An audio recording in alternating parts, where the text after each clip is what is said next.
It is my birthday. I am now 33 years old. I had a fantastic day today, but I wanted to show you guys a level 50 version of the Deathblow Barbarian.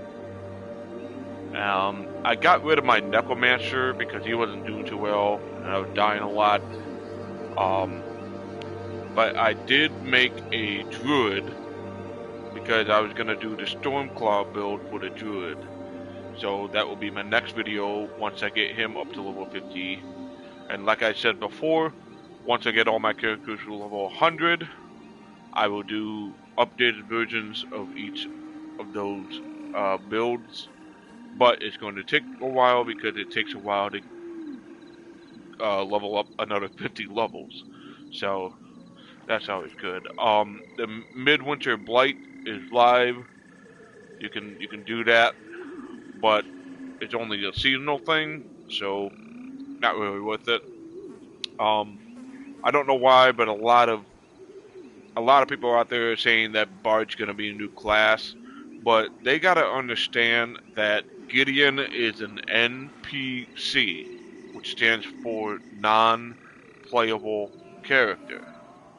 So just because he happens to be a bard in the game during that event, that doesn't necessarily mean that that's the hint on what the new class is going to be, because they specifically said that the new class is nature based and stuff, pretty similar to the druid. So I don't know, I necessarily don't see what a bard and nature has to do, because a bard plays a guitar, so I don't know what that has anything to do with nature. But I could be wrong, I don't know. But we're not gonna officially know the new class until the Vessel of Hatred expansion comes out next summer or next fall. They did say late 2024, but I'm guessing it's going to be in the summer, because they said we were going to get yearly expansions. So, which means every year we get a new expansion. So, summer of 2024, June to be exact, would mark 1 year since Diablo 4 was released, which would be the perfect time for the expansion to release. So, you know, you get the math. So, in this build, we're going to go over the gems, the aspects, and the uniques that we need. And then we're going to go over the expertise, and then we're going to go over the abilities. So, first things first, this is the Deathblow build. Once we get all the skills and gear and aspects that we need, we'll pretty much be one-shotting everything. So that's what we're gonna be doing. So let me start off with the weapon. Our bludgeoning weapon is going to be Overkill, the unique weapon Overkill, and Overkill is gonna help us with Deathblow. It's gonna help us with doing some overpower damage.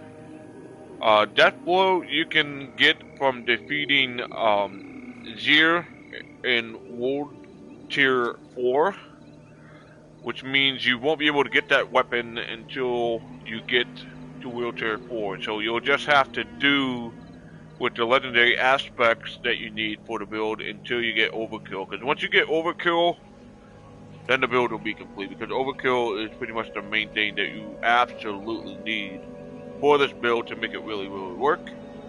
But as for now, put the Edge Master or the Weapon Master aspect on there to get it to really, really work. So that's what you want for the bludgeoning weapon. And everything else is an aspect. So the only unique that we need for this build is Overkill. That's the only unique for the entire build. For the helm, we're going to want the might aspect. For the chest, you're going to want Weapon Master in here. So you can put Edge Master in the bludgeoning. Just have it there until you get Overkill on World Tier 4, because it's going to take you a while to get to World Tier 4, because you have to beat Zir You have to summon Zir and defeat him to get overkill, but the only way to do that is to be on World Tier 4, so that's why you gotta wait a little bit and just stick with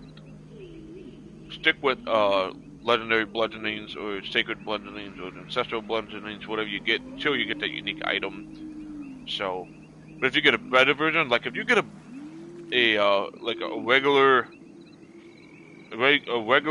overkill unique, and then you happen to get a sacred one and an ancestral one, you know, those are going to be the same thing, but they're going to be better. So you're going to want to go for the better, because the higher the item power, the better it is. So be on the lookout for that.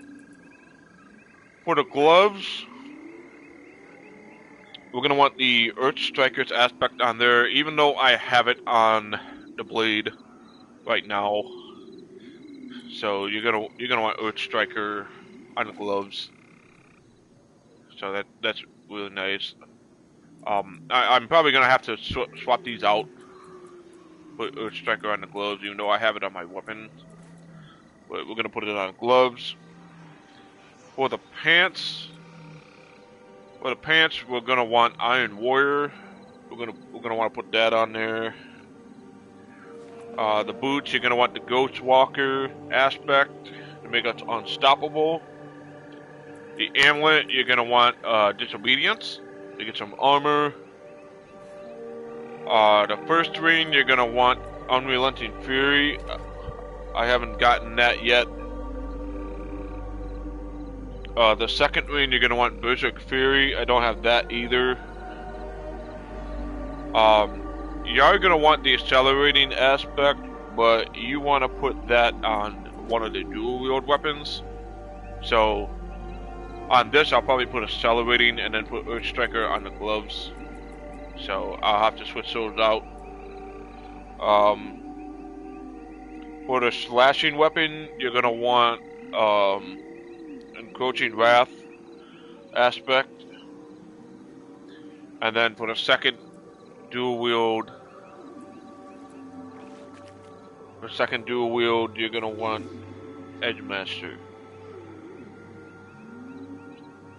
So that's pretty much it for the aspects that you need, and the overkill unique for the bludgeoning. So that's pretty much what you need.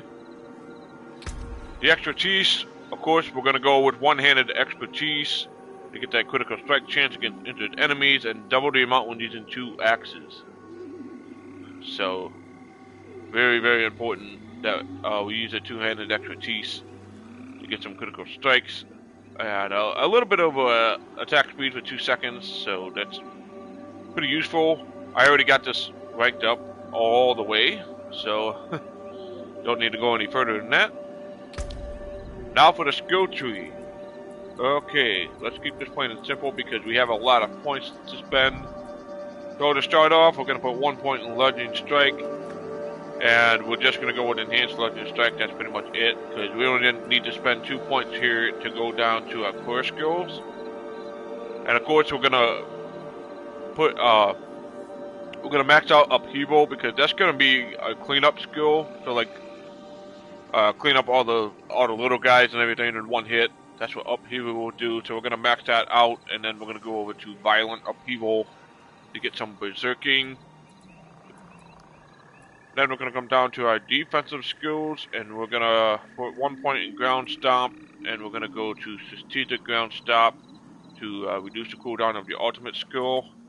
We're going to put 3 points in Imposing Presence to get some maximum life. We're going to put 1 point in Iron Skin, and we're going to go with Strategic Iron Skin, again, to get some Fortify and some more maximum life. So, pretty much that makes us a little bit tanky, so that's really good. Then we're coming down to our Brawling skills, and we're going to spend a lot of points here.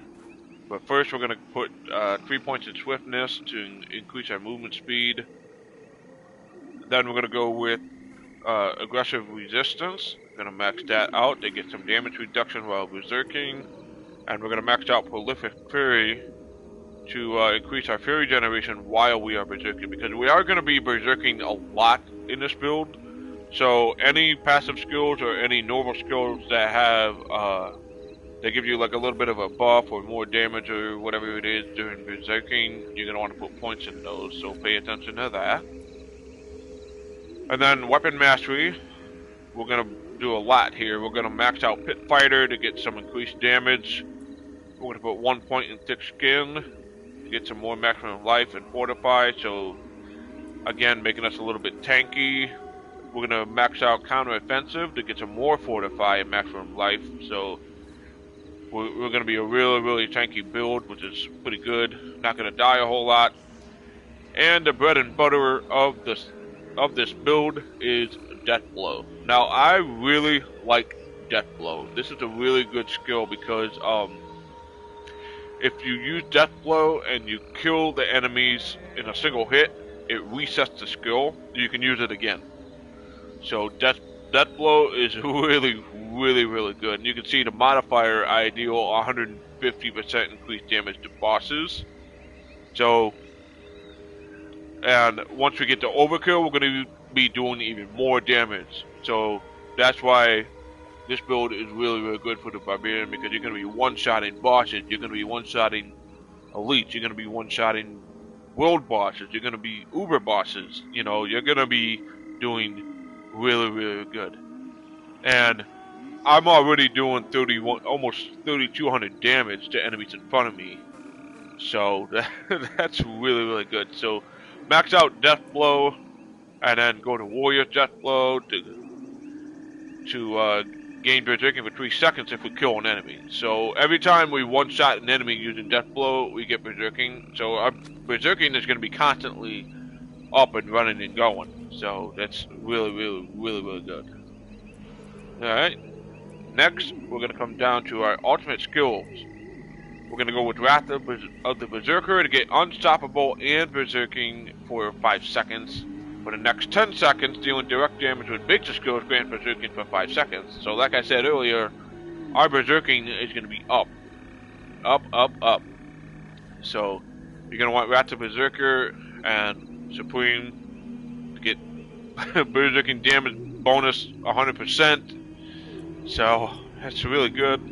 We're going to put 1 point in Tempered Fury to increase our maximum Fury. We're going to max out Furious Impulse to gain 6 Fury every time you swap weapons. You're going to max out Heavy Handed, increase the critical strike damage using 2-handed weapons.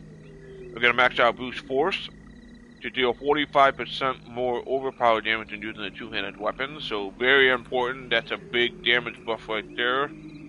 And then we're going to max out Wallop so that our bludgeoning weapons, this includes Overkill, deal 15% increased damage if the enemy is stunned or vulnerable. So once we get them vulnerable or stunned, Overkill is going to do 15% increased damage. So very important right there. And then for our passives, we're going to go with Unconstrained. Again, we're going to increase the duration of Berserking by 5 seconds and increase the damage bonus to 60%. So another damage buff. So we got a lot of damage buffs in this build.